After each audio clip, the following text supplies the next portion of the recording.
Rob, last night's Lakers game, tremendous game. It was especially good because it was close. It was a defensive battle. The Lakers go up 3-1 with the 117 to 111 win in overtime. And I called it today on First Things First. I said it was the strangest, most bizarre masterpiece I've seen from LeBron James. Because there were long stretches where he just wasn't very active. He obviously was on the boards throughout the game. He had 22 points and 20 rebounds, and then 7 assists. But he went long stretches. He didn't score his first bucket until there were 34 seconds left in the first quarter. He didn't score his first point in the fourth quarter until he hit the game-tying layup. And I thought he was gassed.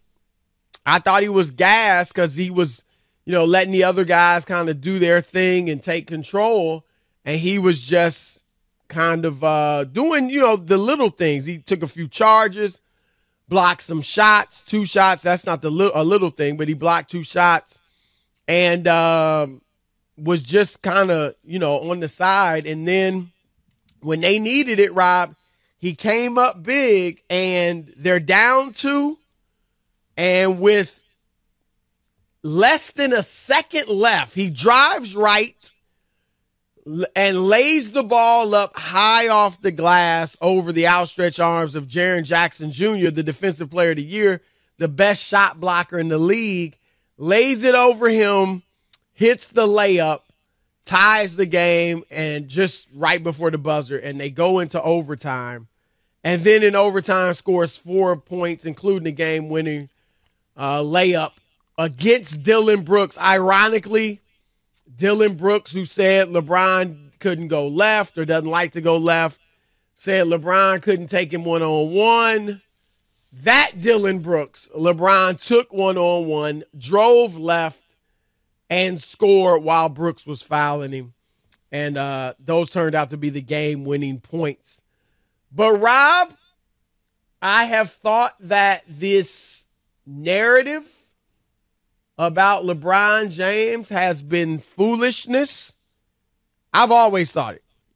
And I think what he did yesterday should put to bed forever the narrative that LeBron James is not clutch. That was a heck of a drive. People talked about, he won't drive because he doesn't want to get fouled. He drove with no hesitation, didn't settle for a 3. And in both overtime and the fourth quarter. So, Rob, I think it is past time, to put that narrative to bed that LeBron James is not clutch. Never thought I would say it, but I'm going to say it. Chris Broussard is the biggest prisoner of the moment guy on national radio. To make a proclamation on a game of that magnitude, you're at home, you're up 2-1, there's no pressure on you. Even if you lose that game, it's 2-2. There's no pressure. It would have been 2-2. Why not? Going into, hold on, can I speak? Can I'm just asking you just you made to a case. explain your point. There's no pressure. You're up 2-1 in the series, even if they win that game. So I don't understand the idea of to put this to rest. If they lose the next 3 games and LeBron craps out at the end, you're going to put this narrative to rest? Come on. You can't do it off of this game because it's just one game. And the reality of it, Chris, if you want to do your due diligence and take a look at the real numbers, not feelings, but the facts, is during LeBron's Lakers tenure, he's 3 for 29 in the regular season and playoffs on shots to tie tie or give the Lakers the lead in the last 10 seconds in both the fourth quarter and overtime. So he hasn't gotten the job done in those spots, even as a Laker. Forget about years ago with the other teams. I'm talking about a recent history. 3 for 29. That is not putting a narrative to rest because he had a good game. I'm not knocking him. He played well last night when it mattered, and he got the big shot to tie the game. Yes, I'll give you that. But I just think to use this as a flagpole to say, oh, that narrative was ridiculous and I can't believe people are still saying that and it's all put to bed, I think that's a prisoner of the moment take. That's all I'm going to say. Well, there's more numbers than the ones you shared. First of all, a playoff game, 2-1 is pressure, number one, because had they lost that game, I think one of the reasons he was gassed was because it was on 1 day's rest. The rest of the series is 1 day's rest. So if they would have lost that game, they would have lost home court advantage. They're the older team, and your best player would have had to play on 1 day's rest for the rest of the series. So there was pressure, absolute pressure. But since you want to go to numbers, how about this? LeBron James, in his career, on game-tying or game-winning field goal attempts in the last second. You don't get any clutcher than that. You don't get any more pressure than that. In the last second of playoff games is 7 for 12. That's 58% in his career. Kobe, Steph, Kevin Durant, Kawhi Leonard, James Harden, Russell Westbrook, Dirk Nowitzki, Dwayne Wade, Tim Duncan, Nikola Jokic, Tracy McGrady, and Steve Nash combined are 6 for 50 in those moments. 1 second left in a playoff game for a game-tying or game-winning shot. LeBron is 58%.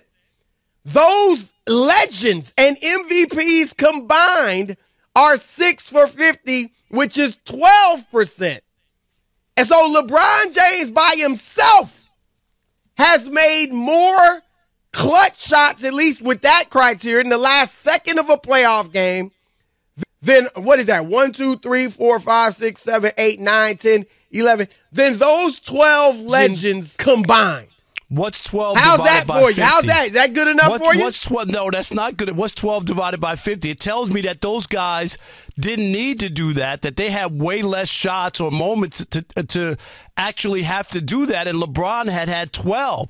You gave me 12 guys on 50 shots. I'll give you some of 12 by 50. How many shots is that?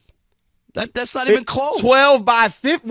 I don't even understand what you're talking about. You said it was a combined 50 shots, correct? Right. And you said it was 12 guys of those 12 guys. Well, so Kawhi Leonard, he's 1 for 5. But I'm just saying, Kobe Bryant, 2 for 7. Have far less than LeBron, which also tells you that maybe they weren't in those situations. Their team wasn't in those situations. It wasn't like they all had. But their shoot percentage isn't as good. Kawhi Leonard's 20%. LeBron's 58%. I get it, but you don't get it, or you wouldn't be contesting it. But just because LeBron's taking more, that actually supports him being more clutch because he's got a lot more shots, and he still made a higher percentage. What I'm saying to you is those guys, if you told me that LeBron, for people who had 12 shots or more, or he had to have the equal number of shots in order for me to look at it, not less. Why? Rob, the percentage can be the more shots you take, the likelier your percentage will be lower. But this is a longevity stat as well because he's been around for a long time, so he's had more opportunities. That's all. But look at the percentage. The percentage isn't longevity. I know what you're saying, Chris, but I'm saying normally when you look at stats and you compare them to other greats, you usually say you got to have 12 or less shots or 12 or more shots, and then you're able to make a fair comparison to everybody. That's all I'm saying. No, Just I if disagree. somebody was You one can for go one- on percentage. I'm not even was talking 1 for 1, total. If somebody was 1 for 1, they're better than LeBron. Then is that what you're saying? Well, what you would I'm say. asking you. Is that would you say he's more? Well, clutch I'm than going to LeBron? tell you what I would say. What I would say is they only had one shot, so that's Okay, a then small that's my sample point. size. But if you have at 12, the more shots you take, Rob, No. the higher your percentage is Chris, likely to be. It doesn't make any sense. If you're telling me It you're does based it make off sense. Of, Okay, if you're hold on, saying hold that it on. makes- Okay. If you're saying that it's based off of his percentage, if a guy was 1 for 1, then he has a higher percentage than LeBron, correct? Rob, okay, let's not I'm be asking stupid. you. Let's not be stupid. It's we not can stupid. look It's at percentage. the nuance. If you say, Rob, we can look at the nuance. And we can say, yeah, he has a higher percentage, but he only attempted one. We're That's why you adults. have We to can have share an- the nuance. And I'm going to share the nuance with you. Paul Pierce, 2 for 9. Okay, 9 and 12. Is there a huge difference between that? Not really. Well, Tim maybe if he Duncan, got 2 3 for more 9. shots, he would be 5 for 12. You don't know that for sure if he had 12 shots. Well, at. what I know is of the 9 he took, he only made 2. And of the 12 LeBron took, he made 7. Okay? Of the 9 that Tim Duncan took, he only made 2. Okay? Of the 12 LeBron took, he made 7. It is ridiculous. What does LeBron have to do? I mean, he's hit jumpers. He's driven to the hole. This isn't prisoner of the moment. I gave Yes, you. it is, You Chris. just You said, how basing is it that prisoner off of of the that moment? game. No, That's let me ridiculous. finish. I'm gonna listen to you. How is it prisoner of the moment? Because I've been saying it for his whole career that the narrative that he's not clutch doesn't make sense. So that's not prisoner of the moment. What I'm saying is, how is it prisoner of the moment when I've given you, you just said yourself, he's had more attempts than anybody else. So I'm not just going off last He night. also has more points in the finals than Michael Jordan has in a game 7. He also has that too. He's unbelievable. So wait a minute. explain that. Mike didn't Explain play your in the game point. 7. Explain that point. Mike didn't play in the game 7. Nobody's Okay, comparing it. that's What fine. is Michael Jordan even doing in this No, conversation? I'm just talking about you can play with stats all you want. Chris, all I'm saying is if You're last acting night- like there's no if nuance, last night- Rob. Give me a legitimate argument. You're talking about. Give me you're the something. only Don't go one- to Michael No, Jordan and the you're total only points. one- Give me something. You're the better only- than you're the this. You're the only one who's giving you this. This narrative, Spit it you're the out. only one who doesn't think LeBron is clutch. Everybody else is I wrong. no, I except for do you. think he's That's clutch. What you, I okay, do but think he's clutch. You're the only one. You said you've been saying it for years, and everybody else is wrong, right? The narrative. Well, else everybody is- doesn't say it. Okay. So There's the a lot of people that don't say he's not clutch. Okay, and There's a last lot of people night- that do say he's not clutch. Last Shannon night Sharp says he's convin- not clutch. Nick Wright, I've said it his whole career that that's a false narrative. So last So I'm night, not. It's not last night based on convinced last you. night. That's just the latest bit of evidence. Oh, okay. I thought last night did it. Then last No, it's night just didn't it matter. should put it to bed for those that Yeah. still talk that nonsense. And your argument that you just made, Michael Jordan, he's got more points than Michael Jordan in the playoffs. That argument is also should also put it to rest because that's all you could come up with.